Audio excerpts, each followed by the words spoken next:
వదులు.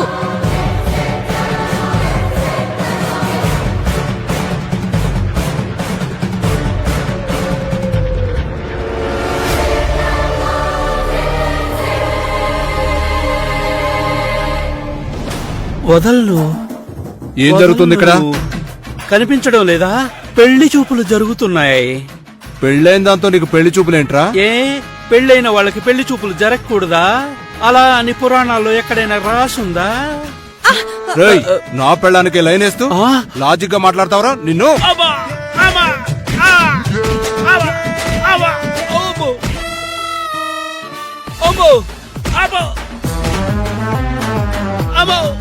ఆగుము, ఏం జరుగుతున్నది? కనిపించట్లేదా? మీ వాడికి బడిత పూజ జరుగుతుంది. ఏముండా? ఏంటి, నిన్ను కూడా కలిపి కొట్టాలా?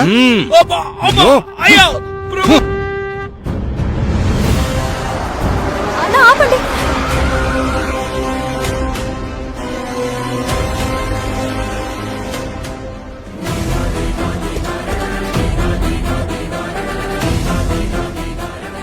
అయ్యో, ఆగండి ఆగండి ఆగండి.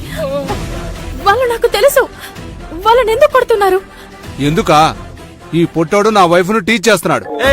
ఎవడ్రా పొట్టాడు? పొట్టోడు గిట్టోడు అన్నావంటే బాగుండదు ఏమనుకుంటున్నావో? మా పైలో కనుకొస్తావు కదా, అప్పుడు చెప్తా నీ సంగతి. రేయ్, నీ సంగతి ఇక్కడ కాదురా, స్టేషన్ కి తీసుకెళ్లి చిత్రహింసలు పెడతాను. రేయ్, కొట్టడాన్ని చిత్రహింసలు అన్నారా? నువ్వు పైకొస్తావు కదా, అప్పుడు చూపిస్తా నీకు. చిత్రగుప్త, నీవు ఆగుము. అంకుల్, అసలు మీరు ఇక్కడికి ఎందుకు వచ్చారు? మేము చిన్ముద్రికని వెతుక్కుంటూ ఇటువైపుగా వచ్చితిమి. నేను అటువైపుగా వెతుకుతున్నాను. చిత్రగుప్తుడు ఇటువైపు వచ్చినాడు. తీరా చూస్తే ఇదిగో ఇలా జరిగినది. ఎస్ఐ గారు, వాళ్ళది ఈ ఊరు కాదు. వాళ్ళ వస్తువేదో పోగొట్టుకుని వెతుక్కుంటున్నారు. అలా పొరపాటున ఇలా వచ్చుంటారు. ఆయనకి తెలియక అలా చేశారు. ఈసారికి క్షమించి వదిలేయండి. లేదమ్మా, నేను మాత్రం ఈ పొట్టోడిని అస్సలకు వదలను. ఏయ్, నేను వదలను. పైలో కనుకొస్తావు కదా, అప్పుడు చెప్తారా నీ పని. చూసావుగా ఎంత రెచ్చిపోతున్నాడో వీడు. సార్, వాళ్ళ మాట తీరు అంతే సార్.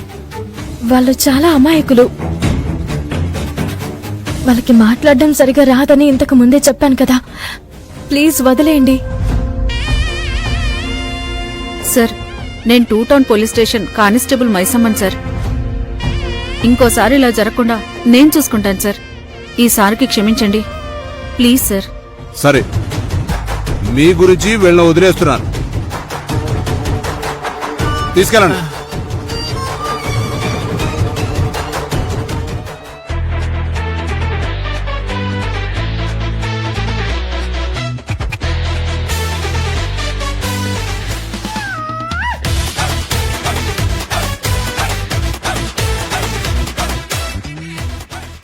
మీరు రాకపోతే నా పరిస్థితి ఏంటండి? అందుకే నేను చెప్పేది, బయటకు వచ్చి తలారు పెట్టుకోవద్దని. లోపలికెళ్ళు.